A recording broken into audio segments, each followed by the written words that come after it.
কি রে জায়নামাজ কারেন্ট মারতেছে কেন? হ্যাঁ, আবার শর্ট মারতেছে। এক কাজ করি, ইমাম সাহেবরে ফোন দেই। হ্যালো ইমাম সাহেব, আপনি জলদি জলদি আমার বাড়ির পাশে জমির মধ্যে আহেন। ঠিক আছে, আসতেছি। হ্যাঁ আচ্ছা। কি হয়েছে জীবন ভাই, এত তাড়াতাড়ি ডাক দিলেন? ইমাম সাহেব, নামাজ পড়ার জন্য যখনই আমি জায়নামাজে পা রাখি তখনই কারেন্টে শর্ট মারতেছে। কি ভাই? আচ্ছা, আপনি ওই লোক না যে এই এলাকার ভিতরে সব থেকে বড় সুদের ব্যবসায়ী?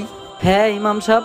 দেখছেন ভাই, আল্লাহ তাআলা আপনার এই জানামাজে দাঁড়ানোর তৌফিক দিতেছে না, তাহলে আল্লাহ তাআলা আপনার এতগুলো গুনাহ কিভাবে মাফ করবে বলেন? হে আল্লাহ, আপনি আমার মাফ করে দেন, আমি আর জীবনে সুদের ব্যবসা করবো না আল্লাহ। জীবন ভাই, যান এখন নামাজ পড়েন। কি ইমাম সাহেব? হ্যাঁ ভাই, যান নামাজ পড়েন, কারণ আল্লাহ তাআলা ক্ষমাশীল এবং দয়ালু।